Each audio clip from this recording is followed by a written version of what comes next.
Amazon rain forest বা Amazon জঙ্গল শুধু পৃথিবীর বৃহত্তম বনাঞ্চলই না, জীববৈচিত্র্যের ঘনত্বের বিচারেও শীর্ষস্থানের অধিকারী। অর্থাৎ এই বনে প্রতি বর্গমিটারে যে সংখ্যক প্রজাতির উদ্ভিদ ও প্রাণী রয়েছে তার কোথাও চোখে পড়বে না। প্রায় 5.5 কোটি বছরের পুরনো এই জঙ্গলের মাঝখান দিয়ে বয়ে গেছে পৃথিবীর দ্বিতীয় বৃহত্তম নদী। এই অ্যামাজন জঙ্গল আয়তনে এত বড় যে রাজনৈতিকভাবে এর উপর নিয়ন্ত্রণ রয়েছে 9টি দেশের। তবে বাণিজ্যিক কার বৃহত্তম এই জঙ্গল নিয়ে আপনাদের বিস্তারিত জানাতে এই ভিডিওটি তৈরি করা হয়েছে। সুপ্রিয় দর্শক, চলুন তবে আর কথা না বাড়িয়ে আদ্যপান্তর এই পর্বে অ্যামাজন জঙ্গল সম্পর্কে সেই তথ্যগুলো জেনে আসি। ছিল আনুমানিক 5.5 কোটি বছর আগে। এর আগে ভূপৃষ্ঠের টেকটনিক প্লেটগুলোর চলনের ফলে আফ্রিকা এবং দক্ষিণ আমেরিকা এই দুটো ভূখণ্ডের মধ্যে দূরত্ব বাড়তে থাকে। দুই মহাদেশের মধ্যবর্তী আটলান্টিক মহাসাগরের আয়তনও একই সাথে বৃদ্ধি পায়। একই সময় পৃথিবীর ক্রান্তীয় এলাকার তাপমাত্রা এবং সেখানে বৃষ্টিপাতের পরিমাণও বেড়ে যায়, যার ফলে অ্যামাজন নদীর অববাহিকায় বিশাল এই বনাঞ্চলটির সৃষ্টি হয়।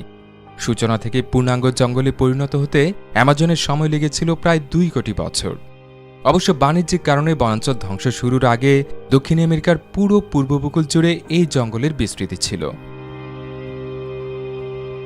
আনুষ্ঠানিক হিসেবে অ্যামাজন জঙ্গলের বর্তমান আয়তন প্রায় 55 লাখ বর্গ কিলোমিটার বা 21 লাখ বর্গমাইল, অর্থাৎ আগে যেমনটা জানানো হয়েছে অ্যামাজন বিশ্বের বৃহত্তম জঙ্গল। আরও নিখুঁত করে বললে অ্যামাজন জঙ্গল বিশ্বের বৃহত্তম ট্রপিক্যাল রেইন ফরেস্ট বা ক্রান্তীয় বর্ষাপ্রবণ বনাঞ্চল। সাধারণত অ্যামাজন জঙ্গলের কথা শুনলেই মানুষের কল্পনায় ব্রাজিল দেশটির নাম ভেসে আসে। কিন্তু অ্যামাজন নদীর অববাহিকা জুড়ে বিস্তৃত অ্যামাজন জঙ্গলের রাজনৈতিক নিয়ন্ত্রণ মূলত 9টি দেশের হাতে রয়েছে। যদিও শতকরা প্রায় 60% বনাঞ্চলের নিয়ন্ত্রণধারী ব্রাজিলের সীমানাতেই জঙ্গলটির বেশিরভাগ এলাকা বিদ্যমান। এছাড়া অন্য 8টি দেশের মধ্যে পেরুর নিয়ন্ত্রণে রয়েছে শতকরা প্রায় 13% জঙ্গল। শতকরা প্রায় 8% নিয়ন্ত্রণ নিয়ে বলিভিয়া আছে তৃতীয় অবস্থানে। শতকরা 7 এবং 6% কিছু বেশি এলাকা নিয়ন্ত্রণে থাকায় কলম্বিয়া এবং ভেনিজুয়েলা রয়েছে যথাক্রমে চতুর্থ এবং পঞ্চম অবস্থানে। এরপর গায়ানার নিয়ন্ত্রণে রয়েছে শতকরা 3% কিছু বেশি এলাকা। সুরিনামের নিয়ন্ত্রণে শতকরা 2.5%। তালিকার অষ্টম এবং নবম স্থানে রয়েছে যথাক্রমে ফ্রেঞ্চ গায়ানা এবং ইকুয়েডর। এই দুটো দেশের নিয়ন্ত্রণে রয়েছে শতকরা 1.4 এবং শতকরা 1% বনাঞ্চল। বিশ্বের বৃহত্তম ক্রান্তীয় জঙ্গলের বুক চিরে বয়ে চলেছে বিশ্বের বৃহত্তম নদীগুলোর একটি। প্রায় 7,000 কিলোমিটার দৈর্ঘ্য বিশিষ্ট অ্যামাজন বিশ্বের দীর্ঘতম নদীর তালিকায় দ্বিতীয় অবস্থানে রয়েছে। মিশরে অবস্থিত নীল নদের দৈর্ঘ্য অ্যামাজনের চেয়ে বেশি, কিন্তু পানি প্রবাহের হিসেবে অ্যামাজনের ধারে কাছেও কোনো নদ নদী নেই। এই নদীর মোহনা দিয়ে প্রতি সেকেন্ডে প্রায় 21 কোটি লিটার পানি আটলান্টিক মহাসাগরে গিয়ে পড়ে। বিশ্বের বৃহত্তম নদ নদীর তালিকায় পরবর্তী 7টি সম্মিলিত জলপ্রবাহ এর চেয়ে কম। পৃথিবীর সবগুলো নদীর মোহনায় যে পরিমাণ পানি প্রতিদিন সাগর বা মহাসাগরে মেশে তার 1/5 এই অ্যামাজন নদীর মোহনা দিয়ে প্রবাহিত হয়। শুধু তাই না, এই অ্যামাজন নদীর অববাহিকাও আয়তনের হিসেবে বিশ্বের বৃহত্তম। এর আয়তন 70 লাখ বর্গ কিলোমিটারের বেশি। অ্যামাজন নদীর আরেকটি বিস্ময়কর বৈশিষ্ট্য হচ্ছে এর উৎপত্তি প্রশান্ত মহাসাগরের কয়েকশো কিলোমিটারের মধ্যে অবস্থিত আন্দিজ পর্বতমালায় হয়েছে, অথচ এটি প্রশান্ত মহাসাগরে মিলিত হবার বদলে প্রায় 7,000 কিলোমিটার ঘুরে আটলান্টিক মহাসাগরে মিশেছে।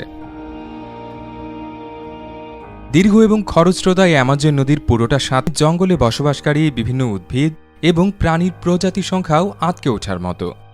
আগে জানিয়েছি অ্যামাজন জঙ্গল জীববৈচিত্র্যের ঘনত্বের বিচারে বিশ্বে শীর্ষস্থানের অধিকারী। এখন পর্যন্ত এই জঙ্গলের পুরোটা ঘুরে দেখা সম্ভব হয়নি জীববিজ্ঞানীদের পক্ষে। জঙ্গলের যতটুকু আবিষ্কৃত হয়েছে তার মধ্যে অন্তত 40,000 প্রজাতির উদ্ভিদের সন্ধান পেয়েছেন তারা। এইসব গাছে বাস করে বিপুল সংখ্যক পাখি, যার মধ্যে এখন পর্যন্ত বিজ্ঞানীরা প্রায় 1,500 নতুন প্রজাতির পাখি খুঁজে পেয়েছেন। এইসব পাখির মধ্যে স্কারলেট ম্যাকাও পাখিটিকে বলা হয় বিশ্বের অন্যতম সুন্দর পাখিগুলোর একটি। আকাশে নীল, লাল আর হলুদ রঙের এই পাখির ঝাঁক উড়ে যেতে দেখলে মনে হবে আপনি যেন একটা উড়ন্ত রংধনু দেখছেন। এছাড়াও আছে হার্পি ঈগল, যারা সুযোগ পেলে মানুষের বাচ্চাও শিকার করতে সক্ষম।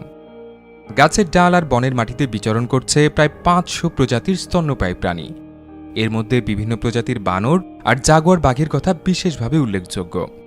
প্রাপ্তবয়স্ক জাগুয়ার রীতিমতো নদীতে নেমে কুমির শিকার করে খায়। জঙ্গলের মধ্যে দিয়ে বয়ে চলা অ্যামাজন নদীতে রয়েছে প্রায় ৩,০০০ প্রজাতির মাছ।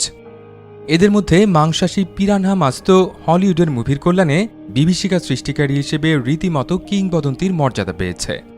পিরানহার মতো এতটা কুখ্যাত না হলেও পিরারুকু মাছও বিভীষিকা সৃষ্টিতে কম যায় না। মাংসাশী মাছগুলো সর্বোচ্চ ৩ মিটার বা ১০ ফুট পর্যন্ত লম্বা হয়। এদের চোয়ালের পাশাপাশি জিভ আর কপালেও ভয়াল দর্শন দাঁত থাকে। অ্যামাজন জঙ্গলে বসবাসকারী উভচর প্রাণীদের মধ্যে পয়জন ডার্ট ফ্রগ উল্লেখযোগ্য। সোনালি, সবুজ, নীল বা টকটকে লাল রঙের এই ব্যাঙের ত্বক থেকে প্রচণ্ড বিষাক্ত একটি পদার্থ নিউটনিক প্লেটের চলনের কারণে আফ্রিকা এবং দক্ষিণ আমেরিকা ভূখণ্ড দুটো আলাদা হয়ে গেছে কয়েক কোটি বছর আগে।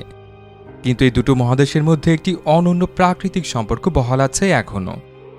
আফ্রিকার সাহারা মরুভূমি থেকে প্রতি বছর বিপুল পরিমাণ বালি আটলান্টিক মহাসাগর পেরিয়ে অ্যামাজন নদীর অববাহিকায় গিয়ে পড়ে।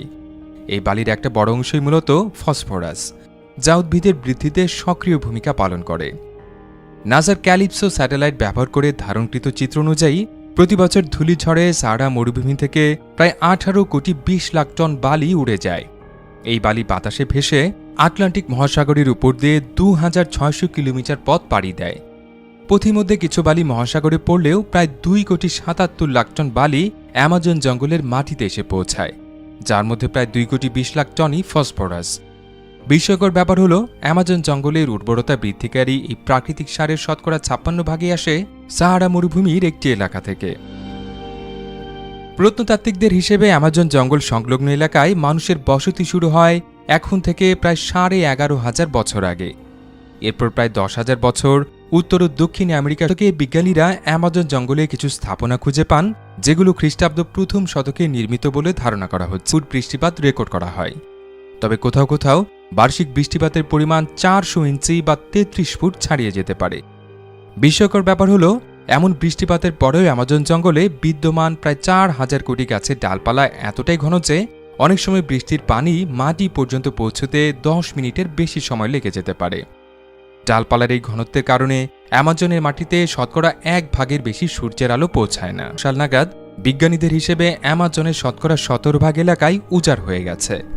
তাদের আশঙ্কা অনুযায়ী এই পরিমাণ শতকরা 25 ভাগ ছাড়িয়ে গেলেই অ্যামাজন ক্রমান্বয়ে বনাঞ্চল থেকে তৃণভূমিতে পরিণত হবে, যার ফলে জঙ্গলে বিদ্যমান জীববৈচিত্র্যের একটা বড় অংশই বিলুপ্ত হয়ে যেতে